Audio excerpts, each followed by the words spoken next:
Good evening and a very warm welcome to those attending the Major Applications Planning Committee this evening, and especially to our viewers watching live on the Council's YouTube channel Hillingdon, London. My name is Councillor Steve Tuckwell and I am the Chairman of this evening's meeting.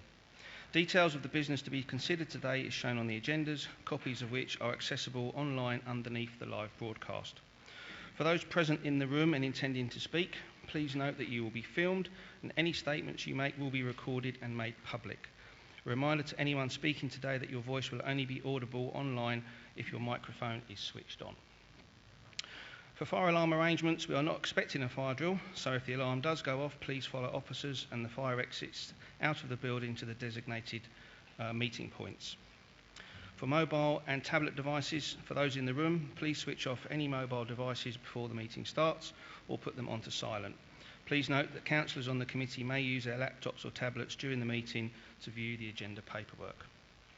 Those are the Chairman's announcements and domestic arrangements. I'm now going to introduce members of the committee this evening, starting with Councillor Higgins, who's the Vice Chairman. We've got Councillor Duncan, who's the Opposition Lead. We've got Councillor Chapman, Councillor Cawthorne, Councillor Dott and Councillor Yarrow. Those are the voting members this evening and our councillors. We're also supported this evening by a number of officers, so we're going to start with the Strategic and Major Planning Officer, Mandip Malhotra. We've got our Specialist Planning Officer this evening, Ian Thine. We've got our Deputy Director of Planning and Regeneration, to my left, James Roger. We have our Borough Solicitor with us this evening, Raj Allah. We've got our Highways Officer this evening, Alan Tilley. Our Legal Advisor, Nicole Cameron, and the person who keeps us all in check and keeps us in line is our Democratic Services Officer, the gentleman to my right, Steve Clark. Okay, those are all of the Chairman's announcements. We can now start to get into the main body of tonight's agenda, and we'll start with agenda item 1. Steve, apologies for absence. No apologies for absence this evening, Chairman. Okay, thank you. Agenda item 2 this evening is declarations of interest in matters before this meeting this evening. Councillor Cawthorne. Thank you, Chairman. On agenda item 8, I must declare what I'm advised is a non-pecuniary interest. This is a matter on which I've had much to say publicly since long before I had any idea I'd be a member of this committee, such as to render my involvement in determining this application inappropriate. Following advice, I have decided to recuse myself and leave the chamber while this matter is considered. Residents know where I stand on it. Thank you. Okay, no, thank you very much, Councillor Cawthorne. Any other declarations this evening? No? Okay, thank you. When we get to that item, then, Councillor, we'll just pause for a second and allow you to leave the room. Thank you. Agenda item 3 this evening is to receive and agree the minutes of the last meeting, which was the 16th September. Can I take those as agreed? Thank you, everybody. And agenda item 4 is matters notified in advance or urgent, which we haven't got any. Steve, take it? No. And agenda item 5 is to confirm that all matters this evening will be discussed in part 1, which is the public part of the meeting. There are no part 2 items, but I am going to slightly change the running order this evening. I'm going to swap agenda item 8 with agenda item 7 as it's HS2 related, so we'll just take 2 HS2 related items back to back. So we're going to go in agenda order of items 6, 8 and 7.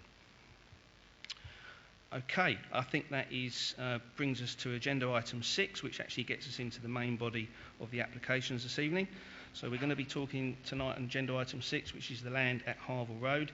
It is an HS2 application, and I'm going to pass the baton over to Ian Thine, who's going to present the application to us. Thank you. Ian. Thank you, Chairman.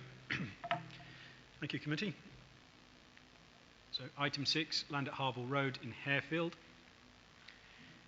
This application is a Schedule 17 application under the HS2 Act for work number 176. I'll give you the verbatim description of that. Realignment, part of Harville Road commencing at a point 230 metres southeast of the junction of that road with skip lane and terminating at a point 223 metres north of that junction. Work number 176 also includes a bridge over the Aylesbury to Marylebone line, which is the Chiltern line. Just the constraints plan, ignore the red line in the middle, that's not the location plan of the application, but just to give you an indication as to where we are. In between Harville Road, running through the middle of the screen there, and Breakspear Road South, and it's all green belt just south of Harefield. The red line plan, apologies there, Chairman, I think you've all got the presentation pack, but the doesn't come up very clearly on the screen. But the red line plan is basically along Harville Road as we see it. And long story short, it's straightening Harville Road. Now, a clearer plan, you can see Harville Road just to the left of the blue line. The application that we're talking about tonight is indeed the blue line. Working from the bottom of the page, it will go over the top of the Chiltern line, so that's the Harville Road overbridge, which has been submitted to council previously. The works will then take the new Harville Road realignment on an embankment, and it's needed to be on an embankment because at this particular point, the next bridge up is where HS2 crosses the new realigned Harville Road. And HS2 alignment in this particular location is in tunnel. So it's a green tunnel. It's not the same tunnel that is currently working its way through elsewhere across the M25 and shortly to go through into London from West Ruislip Portal. It is a cut and cover tunnel in effect. It's a green tunnel. So it's dug into the landscape and then tips back on top. But nonetheless, it is a tunnel, so you won't be able to see it, but it will be below ground. And then from there, it crosses the existing Harville Road, as you can see it, and would go up on viaduct. So to get under the new Harville Road, the Harville Road has to be raised. So it will be on an embankment with HS2 underneath it. And then further up, as the embankment slopes down to the existing alignment, it's also got to go over the New Year's Green Bourne, which is the bridge that you can see at the top of the page there, the lime green. So, as ever with HS2, these applications are not always that straightforward, but I'll talk you through it. So what is up for approval tonight are the buildings, which in particular the box culvert, which is the structure that takes the New Year's Green Bourne under the new Harville Road. The earthworks to facilitate the construction of Harville Road, and these will take it 5 metres higher than currently, so it's a 5 metre high embankment, 45 metres down to 50 metres AD at certain points. The fences and walls, but these are the alignments only, and the fences and walls also include the vehicle restraint systems on the bridges and also on the rest of the network to stop vehicle collisions and crashing into the new railway. So that's what's before this committee tonight. Other works involved in this. So in addition to the works on the previous slide, there are some other elements associated with the realignment of Harville Road that are subject to separate Schedule 17 plans and specifications. And these include the Harville Road overbridge, which we've seen previously, and that's now been approved. Excuse me, the Harville Road bridge, which is over the HS2 line, so that's the new bridge taking Harville Road over the top of the HS2, and the New Year's Green Bourne flood compensation area, which I'll come on to in a bit more detail. Further approvals, just to complicate matters further, under Schedule 4, the Harville Road General Highway Works also require consent from the local authority for the following. So that's for the alteration of a highway, realignment of Harville Road highway design, including details on road layout, sections, earthworks, VRS, which is the vehicle restraint systems, drainage, pavements, curbs, footways, paved areas, road markings, traffic signs, and landscaping. So essentially what we're looking at is the earthworks that build up the road. The road itself is to be approved through a separate process with our highways team. Also the interference with the highway, i.e. the stopping up the existing Harville Road and the creation of new permanent accesses, of which there are several. So those are dealt with outside of this committee tonight. We're simply looking at the box culvert, the earthworks to take the road in this area, and also the fence alignment, not the type of fencing. That's through Schedule 4. So it all gets a bit complicated. Just to add further complexity, there are also several Schedule 33 applications under the Act. So both the creation of the new culvert structure, the box culvert over the New Year's Green Bourne, and new discharges to the New Year's Green Bourne require Schedule 33 consent from the Environment Agency. So that deals with the amount of water that is running off into the New Year's Green Bourne. That's dealt with separately. In addition, there are other Schedule 33 consenting processes for basically alterations to the highways, ditches, ordinary watercourses, and so on. That comes from the lead local flood authority which is ourselves. Now, there's some overlap here because under the HS2 Act, we are allowed to consider the impacts of the earthworks on the local environment, which, for the purpose of tonight, we consider to include flood risk. So whilst the actual discharge points are dealt with, we are able to consider the amount of runoff. So there are some overlaps between Schedule 33 and Schedule 17, and we'll come on to that in a bit more detail as well. Finally, there are existing section of Harbour Road that will be permanently stopped up, will be removed, and the existing Chiltern Line bridge will be demolished. The area will be returned to landscape, agriculture use and railway cuttings. These works will be subject to a separate Schedule 17 site restoration application.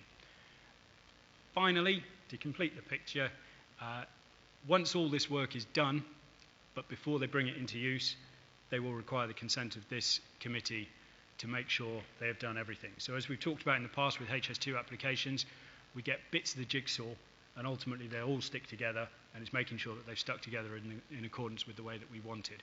And they have to come to this committee for the consent before they actually bring the Harbour Road realignment into use. And by that point, we'll have sorted out all the landscaping, which isn't before us tonight, and a variety of other bits and pieces, for example, where the flood compensation areas, making sure it's big enough and that the Harbour Road realignment works all connect into it. And we've basically got the jigsaw completed as we want. So again, apologies for the quality of the slide there, but starting from the south of the realignment works, you'll see Skip Lane just there to the left. The Harbour Road realignment creates a new access into Skip Lane. So the earthworks to create that access is before us. The actual sight lines and various things like that are not. But one of the reasons why there was some delay in this application coming to committee is because officers had some concerns with the approach in Skip Lane. As I'm sure you're all aware, it's not exactly pleasant at the minute, I should put it politely. Could put it worse, but we wanted to make sure that one of the benefits of this scheme is the realignment of Harbour Road. We wanted to make sure we got that access right so that we don't have the situation we do at the minute with lorries going through at quite a rate of knots. So there was a lot of discussion about how we could facilitate improvements to the safety of this road network, and there was talk about roundabouts at times or traffic lit junctions, but ultimately a safety audit has been done on this layout. Combined with the speed reduction that we have now on Harbour Road, the network was deemed to be suitable with this layout. Nonetheless, just to be clear, Chair, that layout is not before us tonight. Only the earthworks are. The actual layout, the sightlines and the safe road access is to be dealt with through Schedule 4. Moving further up, this is simply just a straightforward alignment, and there's a couple of extra access points off there that will facilitate HS2 infrastructure. So to the west of this, the access point on the northern part of that road, that will service a substation, and the one to the south will service a head house for the new green tunnel. Going further north again, we've got one more access point north of the existing Chiltern Line, and the road is embanked on this point. I'll come on to the layers in a second, and then finally the northern section. Now, again, apologies, Chair, about the quality. This has not come out very well, but on the left-hand side of the screen there, you'll see a pond. That's a flood compensation area that's going to be taking drainage from the new realigned Harbour Road. That is being deferred from this committee tonight. HS2's intention was that it would come as part of this scheme, but to illustrate our new collaborative working relationship with HS2, we've agreed to defer it because we're not yet happy with the designs of that pond. HS2 approached us and they wanted it to be a hard engineered structure, and when HS2 do a hard engineered structure, they stick fences around it and they stick roads to it, and it requires long-term maintenance, which was going to be passed across to the council. We don't think that's in keeping with the area. The rest of the infrastructure is already going to be fairly concreted in this section, so we've sought to have that more as a softer landscaped wildlife area. The design of that is ongoing, so that is not part of the approval tonight. That is being deferred, although it is in the plans pack. We are not seeking to approve or refuse or seek conditions on this section. This will be done at a later date, hopefully when we've got a design that the council is happy with and ultimately can adopt because it's highway drainage. And the aim is that that reduces the long-term maintenance structure by having something more natural, something more ecologically friendly, which fits in with the current landscape and also softens what will ultimately be a fairly hard-edged area of the environment with all the HS2 works.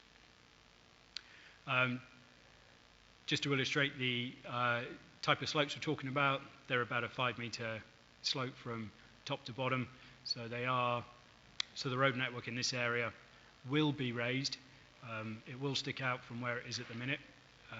But I think ultimately officers feel that the new realignment does give some benefits to what is already a fairly treacherous road, especially coupled with the reduction in the speed limit.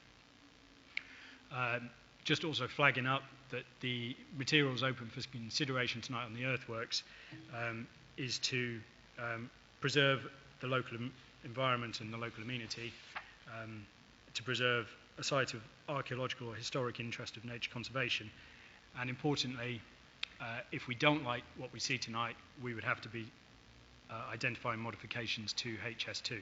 So we would effectively be trying to redesign the Harwell Road realignment. But because it is a scheduled work, unlike Newt ponds that we've dealt with in the past of this committee, it cannot be moved. There is only one alignment that's been approved by Parliament. It would just be simply a case of trying to change the levels. And again, the levels will ultimately be landscape, so hopefully over time we'll see something that will be a bit more blended into the environment here. But just to reiterate, and I'll come on to it in a bit more detail, that this environment does fundamentally change. This is the box culvert that takes New Year's Green Bourne under the new realignment. At present, Harwell Road is over the top of the New Year's Green Bourne and is culverted. This new culvert is a fairly hefty structure and has been designed with some wildlife features in there as well to make sure that there is passability for animals, mammals and so on and so forth. So it is a bigger structure, there is more room underneath it, there is less risk of blockages which then cause problems with flooding. So again, officers are fairly comfortable with the environment here. That said, there is scope for antisocial behaviour because it really is that big. So the question now is to ensure that we have landscaping within that area as best we can in a shaded area to reduce the interest for various parties to do whatever they want to do in a massive box culvert which is not always carrying water. Here's the green area is the area that I was talking about. That's not up for approval tonight. We're hoping to, again, get some sort of nice feature there that will soften the environment, and we will talk about how best to, whether this committee wants to see that as part of, or whether you want to reserve judgment for delegated offer of approval. I'm sure Raj will, and the chair, you'll have some views on that in due course. And just to illustrate, all this area in grey will be landscaped, but again, that's not before us tonight. There are indicative landscaping plans, but they're a work in progress, and there's still quite a lot of work to be done on this because it needs to tie in with a number of other features, which I'll come on to again. The whole area will be landscaped on the embanked areas, so hopefully we will, again, try and soften the impact of this fairly harsh bit of infrastructure.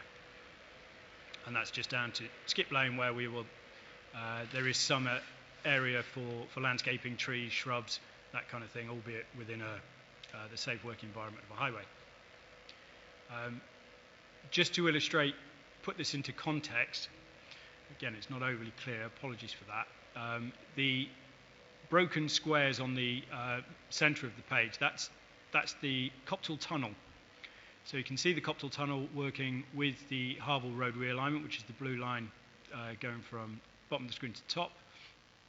Next to that, there's a head house, there's infrastructure associated with HS2 viaduct, a new substation, new feeder station. So you can get a sense of what this looks like.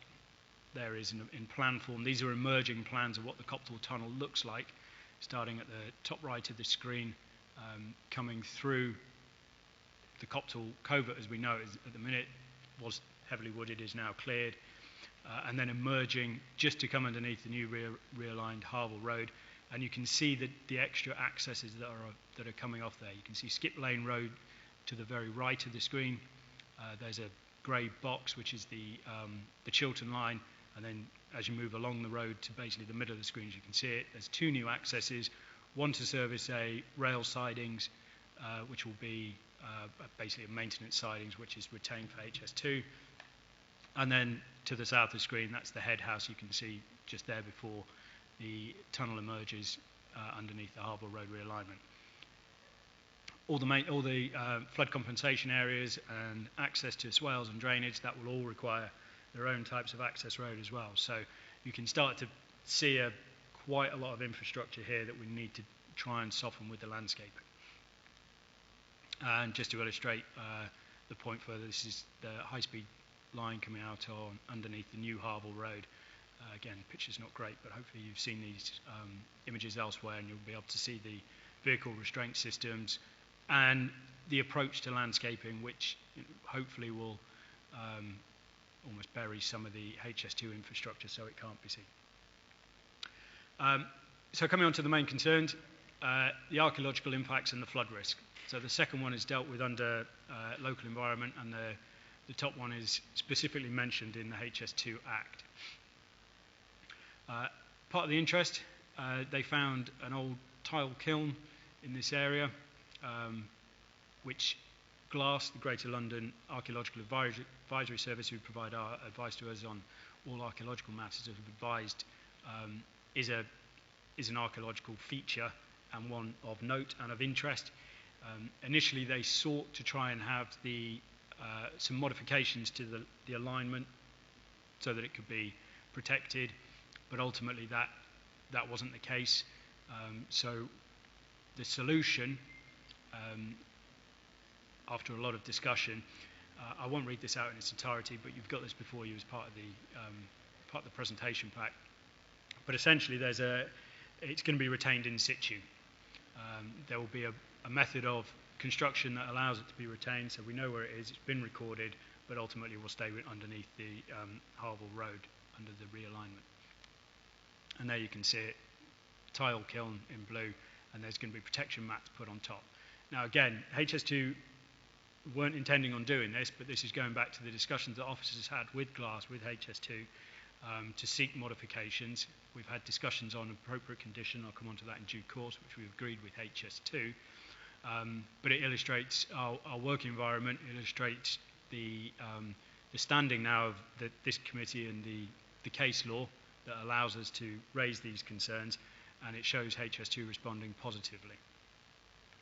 In terms of flood risk, the solution is not part of this approval, but it's part of two flood compensation areas. So the area in green that's been reserved for a later date, it's relating to some of the drainage infrastructure that will be picked up in Schedule 33, and there's another flood compensation area to the north east of the new realigned road.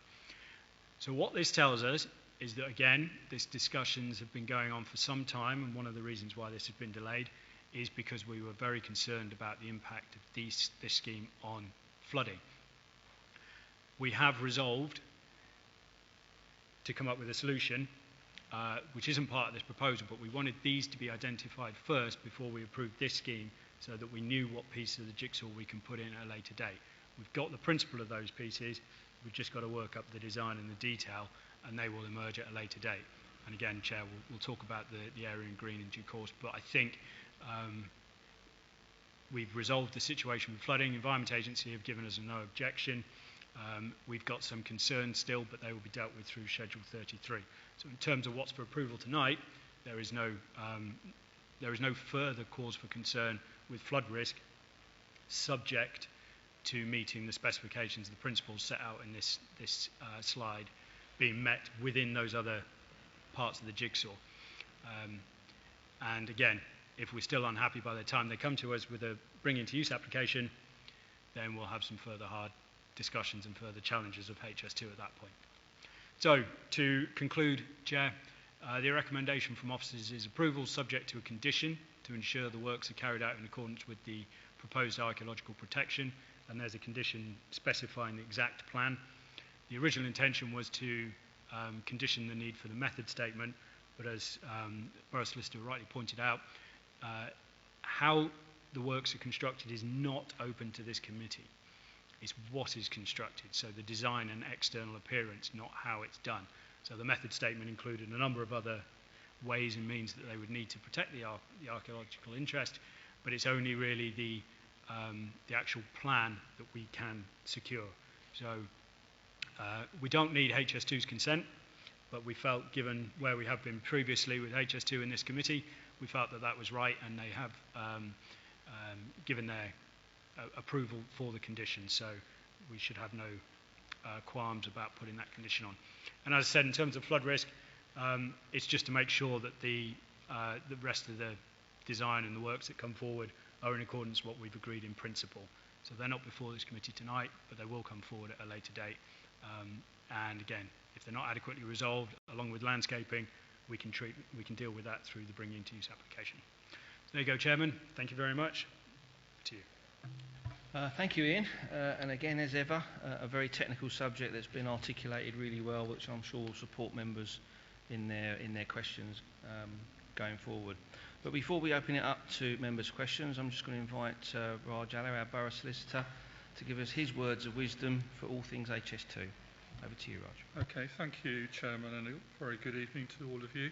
I'll keep my comments relatively brief because this is a straightforward application under paragraphs 2 and 3 of Schedule 17, and this committee will be used by now to dealing with such applications. So, in brief terms, paragraph 2 is concerned with building works, which are defined as erection, construction, alteration or extension of any building other than a temporary building, and paragraph 3 relates to other construction works and includes, for example, earthworks and fences, both of which fall within the remit of paragraph 3.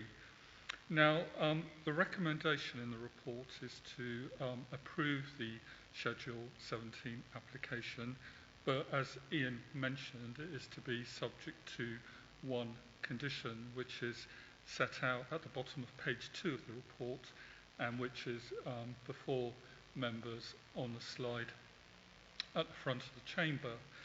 Now, it is important, as Ian has said, that there is actually no legal requirement to agree conditions with High Speed 2 under paragraphs 2 and 3.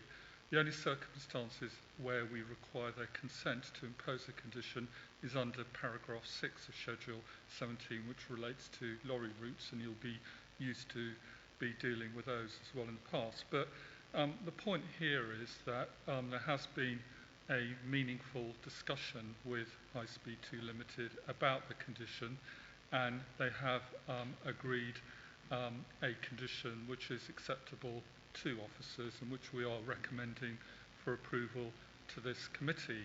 And having agreed that condition with the council, High Speed 2 Limited are hardly in a position now to then appeal it, because that would just be silly.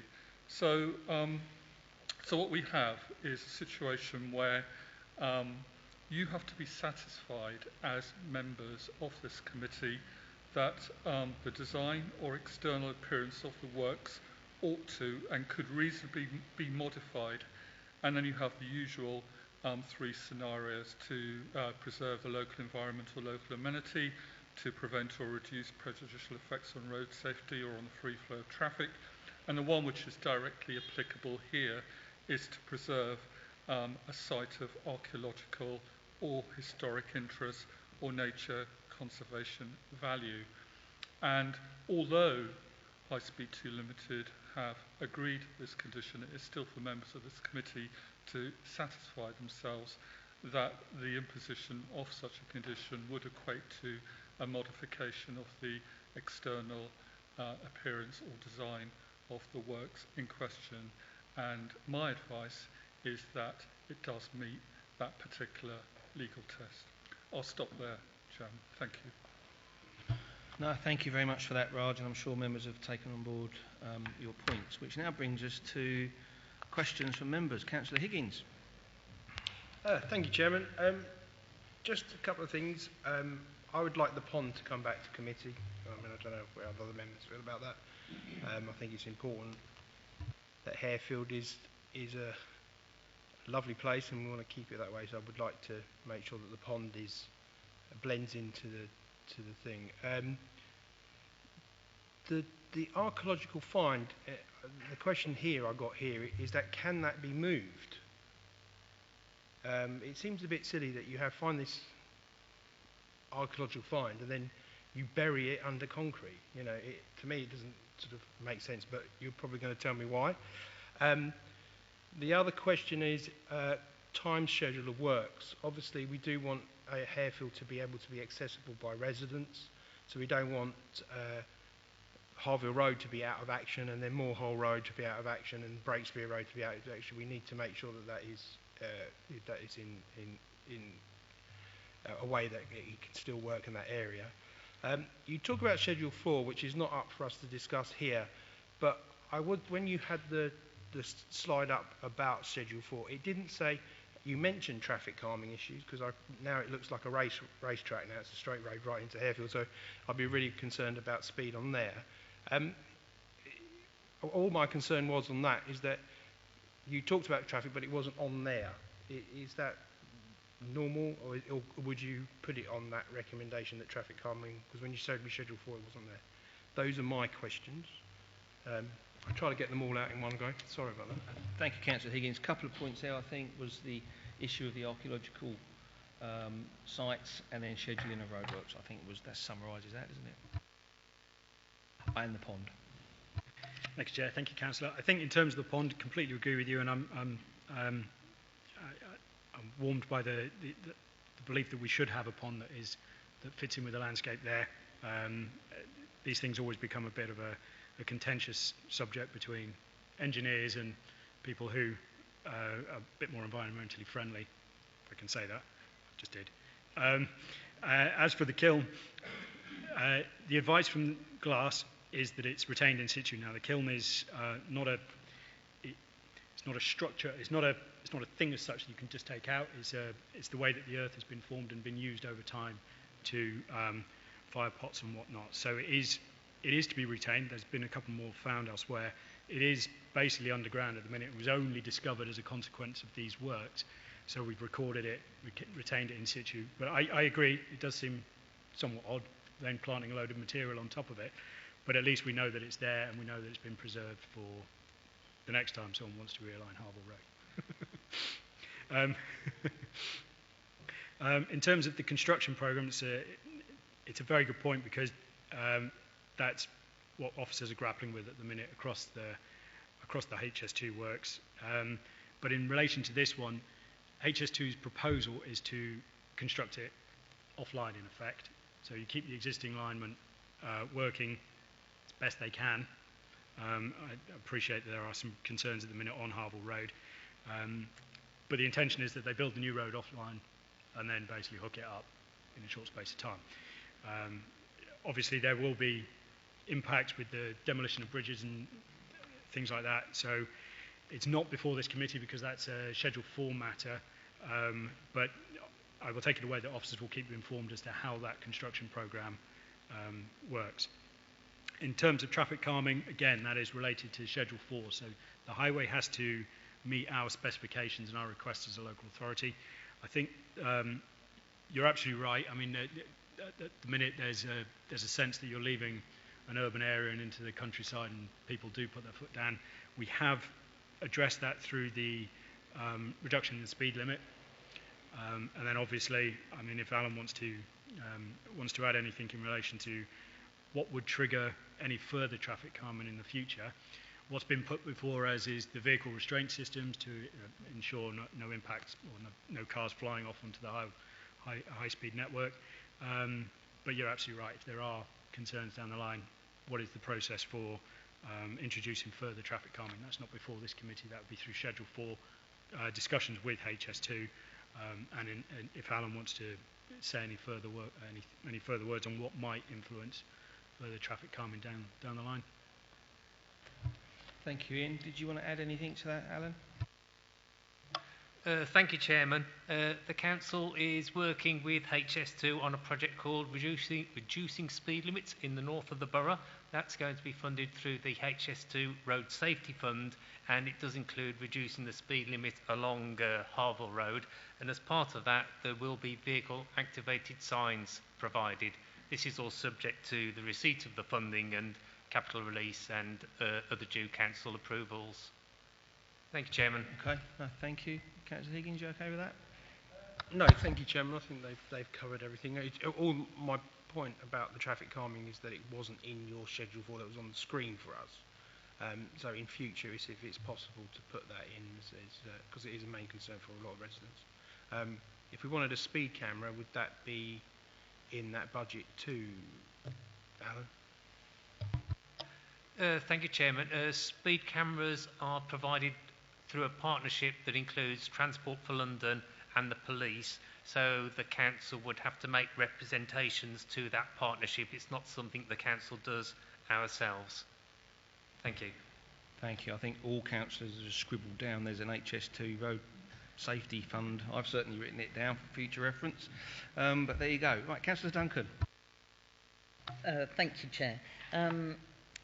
The thing that I was concerned about is on page 11 of the report under earthworks, and this is a huge development, and I think it's going to be seen from quite some distance, and I appreciate the remarks you made more than once about how you're going to be seeking comprehensive landscaping for it. I mean, I'm pleased that there is this realignment because that needs to be carried out, and subject to road safety measures being agreed and installed, I think that it will benefit everyone and hopefully road safety as well. But halfway down it talks about the southern extent of the realigned Harville Road will be formed at a level similar to the existing. And then it's obviously got to go over the Chiltern lines, etc. So when it starts off, is that at the same level as the existing bridge height? So where the existing bridge is, it roughly starts off at that level, which we all know. Then it goes down a little bit lower, but then it comes up to a maximum difference, and that's at the northern end by this western portal of 10 metres. So this is going to be over 30 feet high where it's coming out at that point. So it's going to be seen from a huge distance, isn't it, this? Absolutely, yes. It's as I said, it's necessary to enable HS2 to duck under the road before it then rises very steeply on the viaducts over the Colne Valley. So there is a necessity to raise the land onto embankment. So it'll be embanked all the way from the Chiltern line overbridge, as you see it at the minute, pretty much all the way as it starts to go over the News Green Bourne as well, and then goes back into the alignment as we see it now. So yes, it will stick out like a sore thumb, but it will be. Make no mistake that HS2 in this area will basically fundamentally change the landscape. So to the east of this proposal, there is a new tunnel, which will then be backfilled. So that landscape will fundamentally change. To the east of the new, southeast of the new Harville Road realignment, there'll be 6 metres worth of dumping in the fields between Harville Road and Breakspear Road South. And then north of New Year's Green Lane, there's 18 metre mounds being formed with all the material that's coming out of the tunnel and various other. So, I mean, just to put this into context into what is happening in the wider area. And then obviously you've got the Colne Valley Viaduct, which will be one of the biggest in the country, sailing across the Colne Valley. So when you put it like that, in terms of that, this proposal will stick out from what it is now, but there'll be other parts that will also stick out as well in this particular area. So you're absolutely right about the landscaping. It's very important that we get that right. Do you want to come back, Councillor Duncan? Could I just ask for a little clarification? I understand that it's going to be this 10 metres higher, at the tunnel, northern part of the tunnel. So does it come down 10 metres before we get to this access to the Dogs Trust? Because it's got to come down over that period, so there'll be quite a bit of a hill, won't there? Sorry, Chair, I haven't got the plans in front of me at the minute. My laptop needs to be turned on. Thank you. It's got to come down from the tunnel. It's 10 metres, approximately 10 metres higher, I think, at Copthall Tunnel. But then it's got to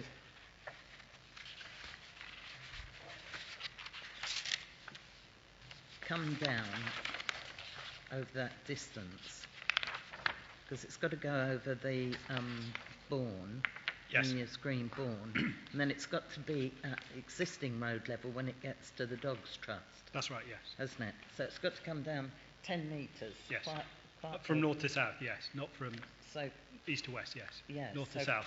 Yeah, so there'll be quite a hill at that point. There will, and the embankments either side are there to try to smooth that out. That's why it goes so far north.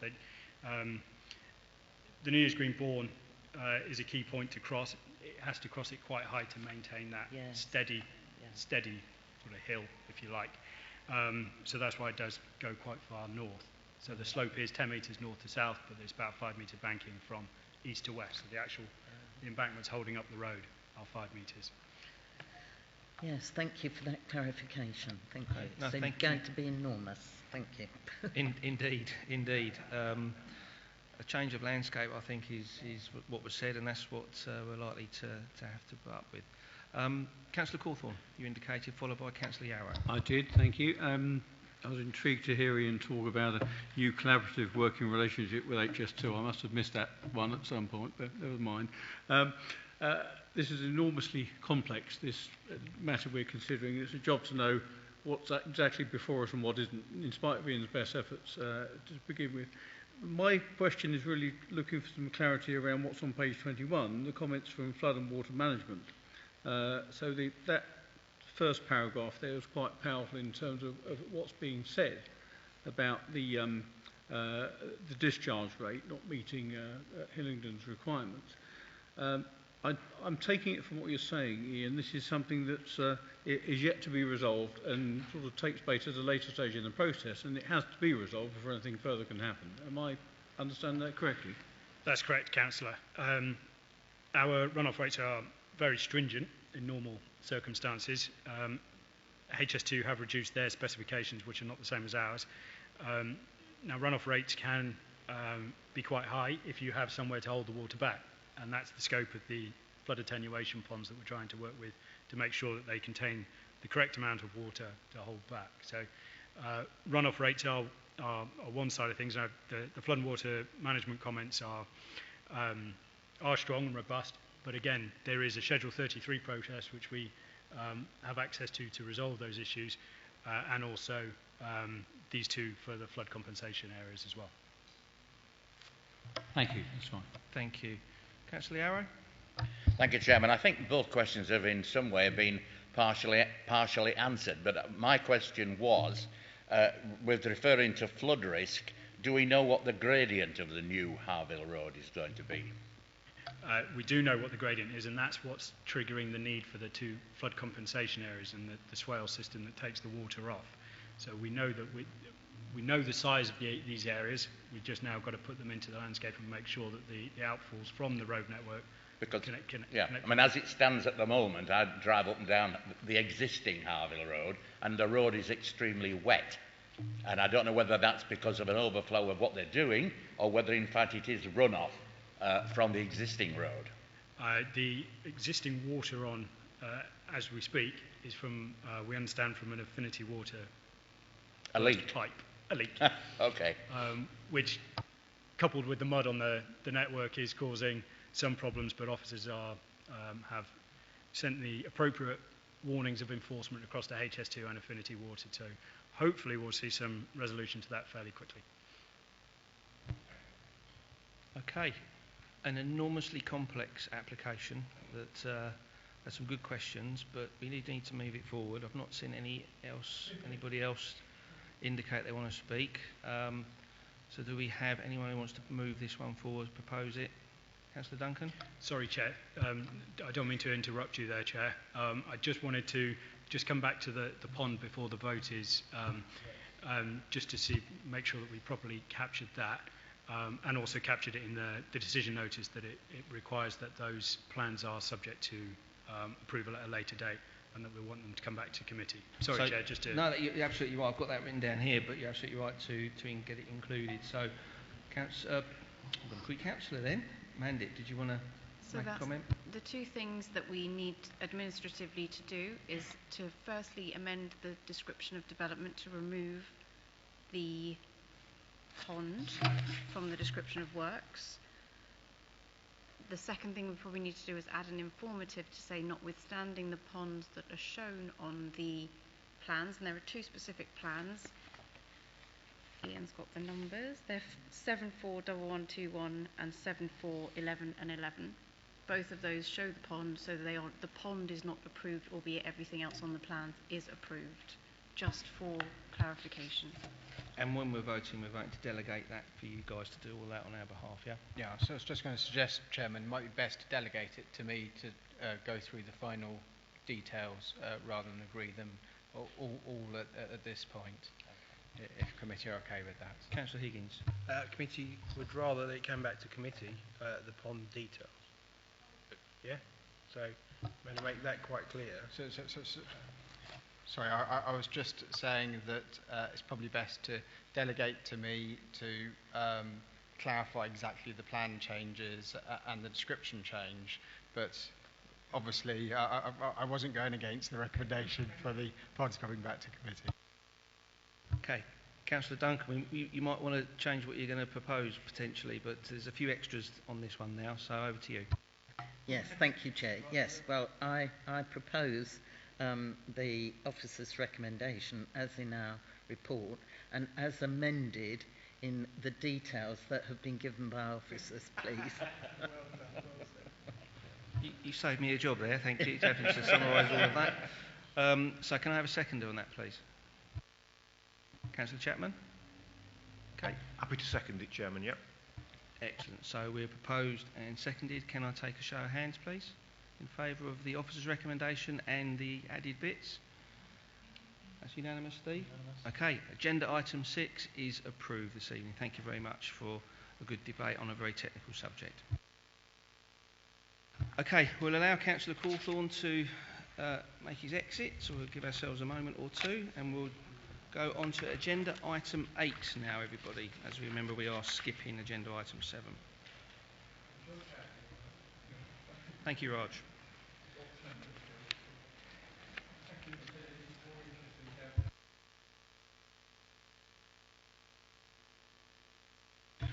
Okay, right, we're now going on to agenda item 8, everybody. Councillor Cawthorne has left the room, which is the area of Ickenham Green, southwest of the Greenway. Andy, do you want to take us through this one, please? Thank you, Chairman. Agenda item 8 is the area of Ickenham Green, southwest of the Greenway. So, plan quality is fairly poor, but I'm hoping you can see that the red... Oh, there we go, there's a better red line. So the red line plan indicates the location of the works that are proposed as part of this planning application.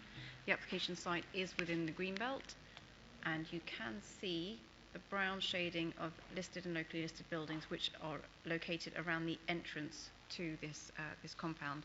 So the works that are proposed include modifications to the existing construction access adjoining Ickenham High Road, which is just here, temporary working and welfare compounds primarily located here and here. There is a new temporary bridge crossing this watercourse here. So there is an existing bridge, but it cannot support heavy goods vehicles. So the proposal is to provide a new temporary bridge that can accommodate and facilitate heavy goods vehicles as part of the works. Now, this application is somewhat complex insofar as it relates to sewer diversion works which are all taking place below ground. That is not part of the planning application that we are considering. We are considering the works that are associated with the sewer diversion above ground, so that's compound, welfare facilities, construction access. So construction access for the unrelated sewer diversion works will be provided off the high road. They will travel through the green, which is far from ideal. However, they are needed and necessary in order to facilitate the diversion. We also have this land which is currently used as an allotment site. You'll see that some of the allotment land is being retained, but the vast majority will need to be used for compound facilities. So this application is proposing temporary works for welfare compounds, a temporary bridge and access to facilitate the unrelated sewer diversion works. Now, sewer diversion works, I think there is a wider plan that might show them. No, it doesn't. So this is some more detail about the location of the bridge. Again, apologies for the quality of the plan. And again, this is the existing allotment area where we will have compounds. There are some proposed works to the existing accessway and also some improvement works proposed as part of the planning application. This is the plan I was thinking of. So the sewer diversion is starting further up north. Most of the works for the sewer diversion is taking place under permitted development. However, this is a part of the works that don't benefit from permitted development rights, so the application is before us. There have been a number of objections to the planning application. The proposals will inevitably result in the loss for a temporary period of the allotments. There are substantial conditions that we have worked together with Ian, with his HS2 hat on, to try and ensure that they're as secure as we can possibly achieve in order to make sure that the allotments are returned at the first possible opportunity after the works have completed. At present, there is not a full restoration plan. So if you look at condition number 1, we have requested details of the restoration plan to be submitted to us for approval. That will also link back to some of the other conditions regarding the quality of the material and soil management for the proposed reinstatement of the allotments. There are some concerns about what sort of materials will go back post the end of the temporary compound period, and our aim is to get the application site back to as close to its current quality as we can. If we can't, and hopefully we can try and secure betterment by virtue of condition number 1 through a restoration plan. The application is for temporary works, and albeit it's in the green belt, it has been recommended for approval on the basis that it is only temporary works and for essential infrastructure. This is the site, compound and hall road layout. We'll see bits of compound infrastructure, the temporary bridge which will facilitate the heavy goods vehicles, and these are 2 application sites which both have planning permission for redevelopment, but they have not been implemented as yet, and we believe they won't be implemented at the time that the compound works are being undertaken. So the application has been recommended for approval, but I will hand over to James Roger, who wanted to say a few words. Thank you, Mandip. So there's various points I just wanted to sort of stress to help guide members with their determination of this application. So Thames Water have a duty to provide, improve and extend a system of public sewers and to make provision for the treatment of sewage under the Water Industry Act 1991. Basically, this sewer diversion work is essential to their statutory function to provide wastewater services to local residents in the surrounding area in their capacity as a statutory undertaker. Now, there are obviously adverse impacts from the temporary works associated with the construction of the sewer itself. We have had 70 objections, and there's a strong objection from the Ickenham Residents Association, which is set out in full in your report.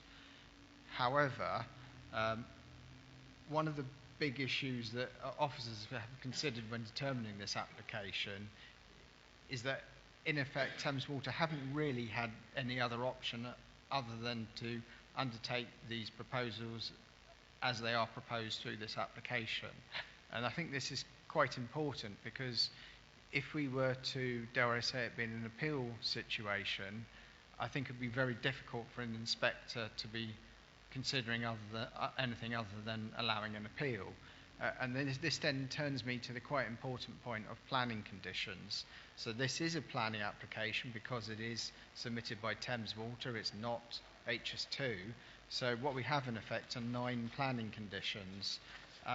And there's some very important planning conditions imposed, in my opinion, that attempt to mitigate some of the adverse impacts.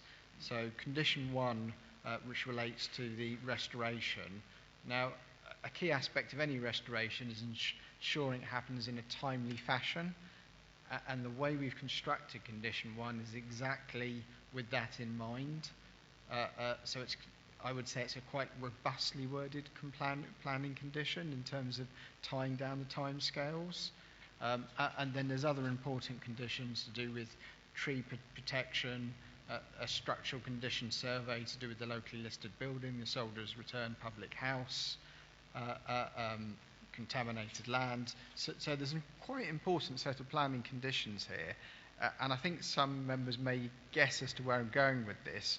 My fear would be that if this was something to go to appeal, then an inspector might alter, remove, or do something to those planning conditions. And I think the point I would say to any local resident concerned, were we to approve this application, is that, in my opinion, that would be the best way forward, because what we're seeking to do is a conditional approval where there's planning conditions seeking to mitigate some of the harm from their proposals, and that is ultimately, in my opinion, I think, probably the best outcome. So I wanted to say this first, to sort of give my opinion first to you as a committee, rather than to come in at a later point. But hopefully that is helpful, Chairman.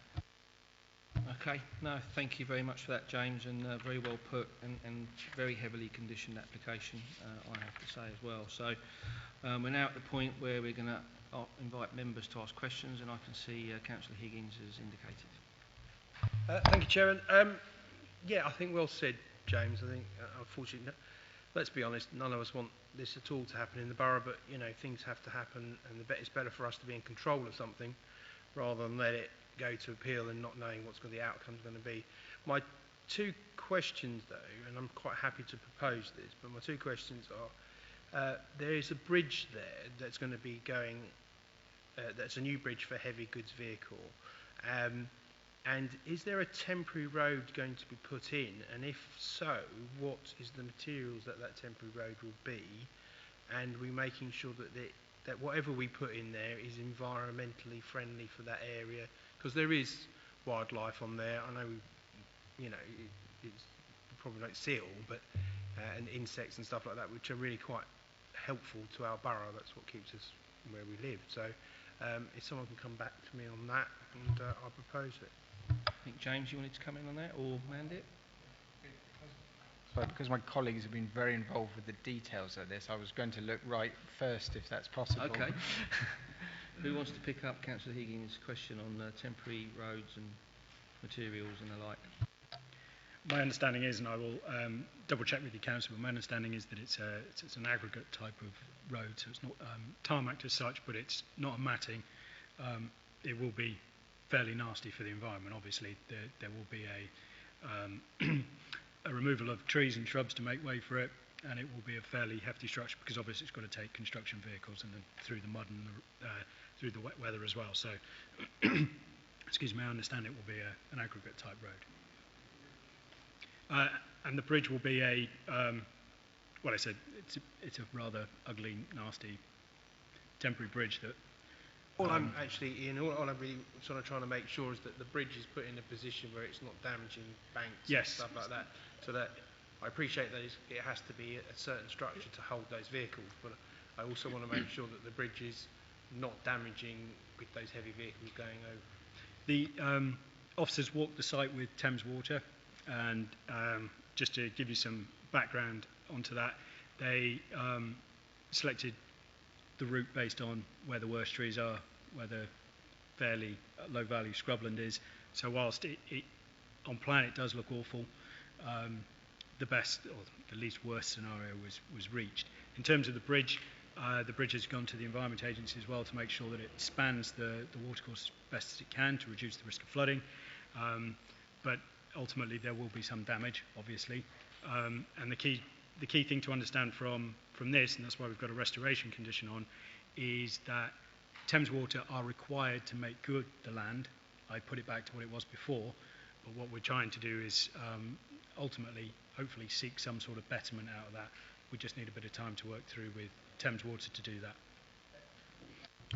Thank you. James Roger just wants to come in It's quickly. just probably a point we probably should have mentioned earlier. The tree protection condition is actually an enhanced version of what we normally do with tree protection. It actually requires an arboricultural consultant to actually be involved in key stages of the development and to do site inspections. So I just wanted to highlight that particular point. Okay, did you want to come back on anything? No, thank you, Councillor? Chairman. That's answered all the questions that I need. Thank you. Councillor Duncan. Thank you, Chair. Yes, I see that hours and floodlighting and things like that are covered. Is there going to be any other kind of noise, vibration or other matter that could arise from these works, if they're going down some depth and all the rest of it, that we should cover? But otherwise, it's sad that it has to go through this area of allotment and open space at the rear of residential properties, and it will cause a lot of disturbance to people there. And it's sad that this has come about, but in the end, I mean, we need to have public sewers, and the people living there need to have them.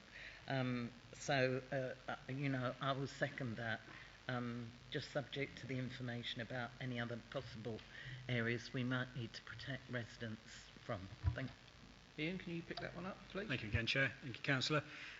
Again, just to reiterate, because this is HS2 activity, it's covered by HS2 protocols, which are essentially down from the Secretary of State.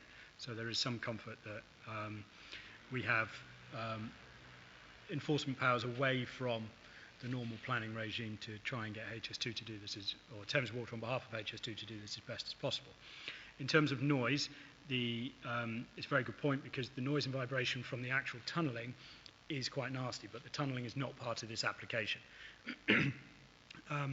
Excuse me. That's dealt with through Section 61 of the Control of Pollution Act, and we're in discussions with Thames Water about what that actually looks like at the present. But just to illustrate the type of noise and vibration we're talking about, is that it will trigger levels that are likely to require residents to be invited to leave their properties for 36 hours. But that's the tunnelling works. That's not before this committee, but just to illustrate that there is mitigation in place for when the noise levels get so bad that residents will be asked to will be put up in external accommodation if they choose to, because the noise the vibration from the tunnelling is quite bad. The noise from the actual works compound is also controlled through the Section 61. That's not as bad, but there are still some concerns, and there is a process by which mitigation is triggered if it reaches certain levels. And there is a requirement on Thames Water to provide their noise and monitoring on a regular basis that the officers have enforcement powers against if it goes outside accepted levels. So just for completeness there, Councillor, and what the tunnelling does and what this application does in terms of the compounds. Do you want to come back on that, Councillor Yes, Duncan? it's a bit concerning to hear that at some point residents are actually going to be driven from their homes. And it's a bit concerning that we're here to approve a sewer which has got to go through, a tunnel. It's not going to go through any other way, and yet we can't comment on that tunnel. But I hope that these measures are sufficient to protect residents' interest, as much as if we were able to put on conditions and, immediately prosecute those conditions if we needed to. So are these measures as strong as that we have available under Section 61? Yes, they are. And they are, that's basically a contract between the Secretary of State and the residents, and a commitment that once those levels are reached, if they're reached, and it's a worst case scenario based on modelling at this particular moment in time, is that those opportunities would be offered to the residents. And the way that the tunnel boring machine works here is it will slowly work from the golf course side of things, spewing out muck as it goes, but then it will go underneath property. And just again, for completeness, Councillor, there were several options that were presented to officers along the way. Some of them required demolition of people's properties. This was the least worst case scenario that was presented to officers. So again, not ideal, but the tunnel boring machine does move fairly quickly, so it's only under properties for a couple of days. So then the impacts are reduced by that. But it is a concern. It wasn't in the original HS2 scheme, so residents weren't allowed to petition to Parliament. But again, the tunnelling is one side of this. That is done under permitted development as a statutory undertaker, of which Thames Water are. The concerns for this is the planning application associated with it. Thank you very much for that. And I know we say this and we sound like poor losers, and perhaps we are, but the very thing that is going to drive people possibly out of their homes, we are not allowed to comment on or to make any points about that. And I think we all feel the same about this. We all feel frustrated, both officers and members, I think, on this. But I accept the reassurance that the best is going to be done for residents at the time under other powers, and hope that does come into effect. Thank you. Thank you, Councillor Duncan. Councillor Higgins, did you Sorry, want to come back? or maybe I misheard. The residents don't have to leave their homes, though, do they? They can still stay in their homes. They would be invited to take alternative accommodation for a short period of time, if they so wish. They're not going to be forced out. No one's going to... No, that's what I'm saying. Yeah. They can still, if they wish, they can still remain there, and their facilities, let's say, will be still working. Yes, and it is a precautionary measure, because the model vibration levels are such that it might become too disturbing for residents to be in the property. As long as it could be a nice hotel, you never know. A weekend away in London. Put that down at HS2, Bill. That would be good. If only. Okay, I'm not seeing any other members indicate they want to speak. We are moved. We are seconded. There was no extra additions to the conditions or anything. So we can go to the vote then, Steve. So all those in favour of officer's recommendation? That is unanimous, Steve. So thank you very much for that. Agenda item 8 this evening is approved, and I am sure that officers of the London Borough of Hillingdon will do their absolute best to ensure that these conditions are executed so that this temporary application is as temporary as it can be. Thank you. So we're just going to wait for Councillor Cawthorne to come back in the room.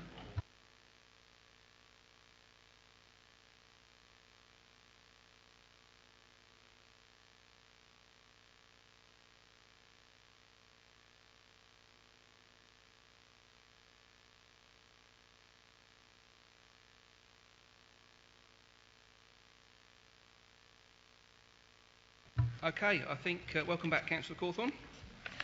And we can now go to agenda item 7. Over to Mandit.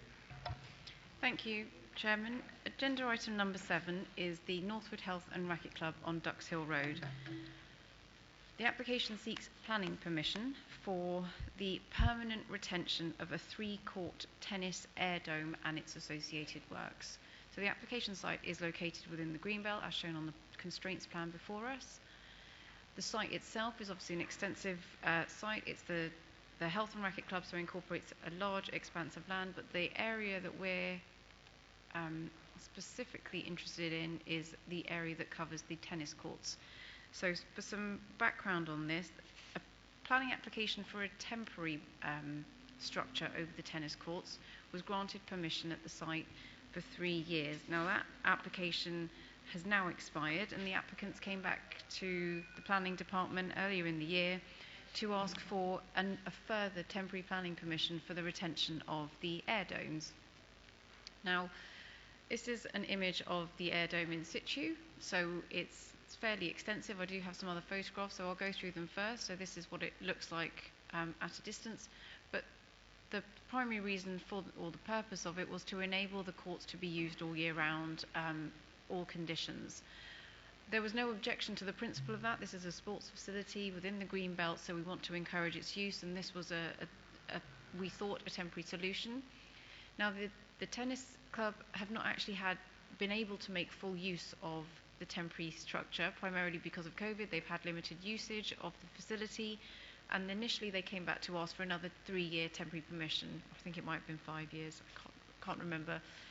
But we're in a position now where if it's providing a service and it's making the health club more user-friendly for its members, we ask them whether they now seek permanent retention of the air dome for its future longevity. It also would then trigger SIL receipts and so on. So there were reasons for us asking for it not to carry on being a temporary structure. So they did come back and say they would accept that, yes, they do want it permanently, and we now have an application before us for its permanent retention. So this structure has been in situ for a number of years, and we are now seeking its permanent retention. It is within the Greenbelt. However, Greenbelt policies do encourage recreational use, and whilst this does have some impact on the Greenbelt, it is encouraging those recreational uses and doesn't have a fundamental impact on the openness of the Greenbelt. We have proposed through the addendum a slight variation to the condition number 3, and that's to ensure that we get some additional landscaping, and this is in the form of evergreen landscaping, primarily because what we do have on the site at the moment is deciduous and it doesn't provide all year round cover. So we were proposing to amend the condition very slightly via the addendum.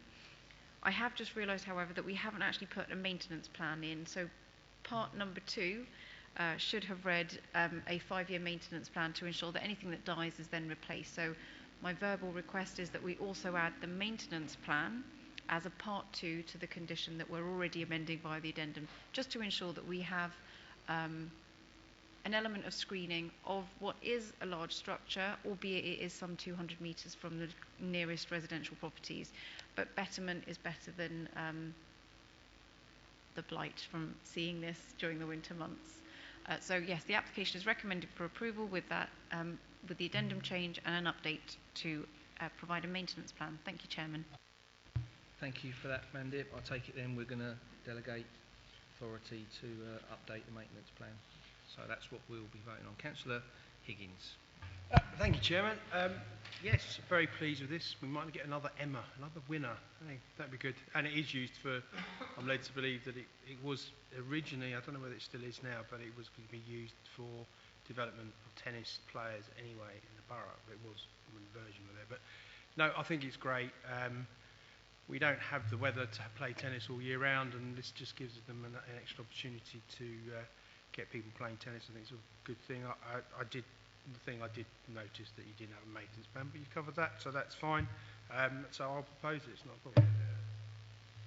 Thank you very much, Councillor Higgins. Councillor Duncan. Yes, I'm happy to second.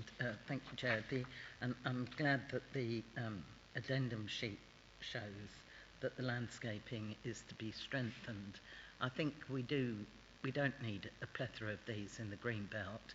It does help all year round sport, but it needs to be screened. And I just want to ask, there's a number of courts here. Do we think that this is going to lead to more of these domes being requested for others? Because in the end, it will become a developed site within the green belt. And there's a thin line between recreation, open air recreation in the green belt, and then when you have to start covering it in because of weather, etc., and is it a viable use if, you know, it's exposed to poor weather and there's no income from that. So I realise that there are difficulties there, but I would hate to see a number of these covering quite a large area. It's quite extensive there, isn't it? I'm sure the answer will be each case on its own merits, but Mandip? I think that's exactly it. We would assess the future application as and when it came in, but if it was the courts next door, perhaps a solution that covers both, which is less less significant in its impact on the openness is a solution that we could come to, but that's not before us at the moment, and we would assess it at the time. Yeah, I just wanted to say a greenbelt policy is quite robust. So if the concern was regarding precedent on non-greenbelt land, then I could perhaps understand the concern. But because this is greenbelt, the greenbelt policy itself is something that we could use if we so wish to prevent a proliferation of domes in effect. I mean, I can see, you know, that, yes, we've allowed this use there, and to have it empty half the year or not capable of being used for half the year is, you know, you can't take with one hand and, you know, give with the other. But it's very extensive, and yes, I know we would consider each case on its merits, but I'm just hopeful that, I mean, they were only going to put in for temporary permission, and we encouraged them to put in for something permanent. But as long as it's kept under control, I'm happy with it. Thank you. Okay, thank you. I've got Councillor Cawthorne, followed by Councillor Higgins. Mike on, I beg your pardon. We might have covered this already, but we're talking about this in terms of being a permanent application, and yet second paragraph down on page 35, we talk about temporary permission for the same scheme for a further 5 years. So that's, am I taking it that that's been superseded by further advice? That's my first point and my first question. My second thing is an observation that's not dissimilar to that of Councillor Gardner. Councillor Duncan, I beg your pardon, Councillor Gardner's not here, is she? Sorry, all these challenges. And that's the wider point about green belt and whether in approving this by dint of the fact that it's already there as a temporary structure, we are perhaps undermining our green belt policy more generally in a way that's not helpful in other cases. Just an observation, and I just wanted to throw that in. I'm not out to something with the application, I'm happy to support it, but I'm a little bit apprehensive about that point, and I wonder if James can allay those concerns, or Mandy, or whoever. Thank you. Okay, I think James will probably pick up the second point. Well, the first point, the Highways Officer's comments were based on the initial application for a temporary permission. The reference to 5 years is in that context. We didn't request revised Highways comments because it didn't really alter the Highways. The change to permanent wasn't in effect going to alter the highway comments on this application. With respect to the Greenbelt impact, we have considered this in terms of Greenbelt policy as a permanent structure, but it's felt in this case that the sport and recreational benefits are such that we consider on balance that it is an acceptable proposal.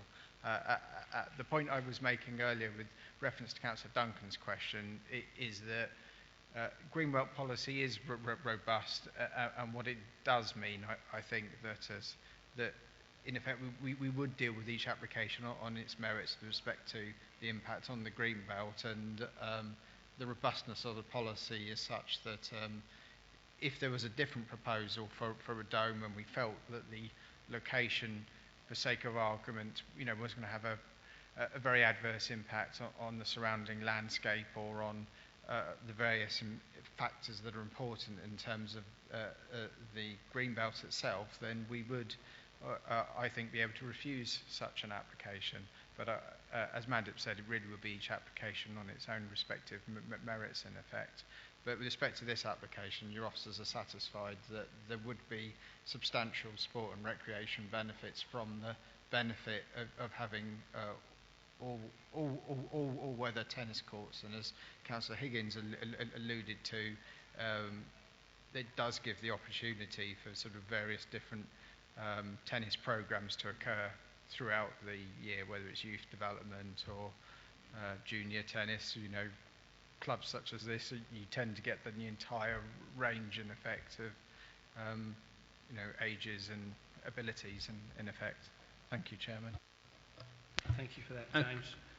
Did you want to come back, Councillor Crawford? Just briefly, yeah. I mean, I suppose my concern was, and if one were being cynical, perhaps, the view might be a temporary application goes in to get the principle established, then you sort of whack in a full application for permanent use on the basis that it's already there. And I suppose whether any advantage would be derived from that. I'm satisfied with your answer, though, James, that that's not the case and that you've considered it in an appropriate way. So unless you want to comment on that observation, I'll leave it there. Thank you. Yeah, sorry, just as a final point, as Mandip mentioned, that one of the sort of technical differences between a temporary and a permanent permission is that by us agreeing the permanent consent, we actually then trigger community infrastructure levy payment, and hence there'll be an informative advising the applicant of the finer details of that.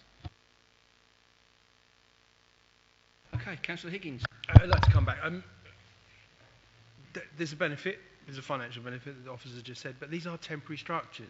Let's not get bogged down in it. These can be taken down within a day. They are not. We're giving them a permanent thing. That the longevity of that is not going to be longer than 5 years anyway. They probably have to change it soon. The point I'm making is that really in this country we should put them up everywhere, in my view, to get people playing tennis, and then taking them down in the summer, because that's what they're designed to do. I think we're just getting a little bit. It's not a building that's bricks and mortar or a warehouse. It is a dome which is made of a fabric.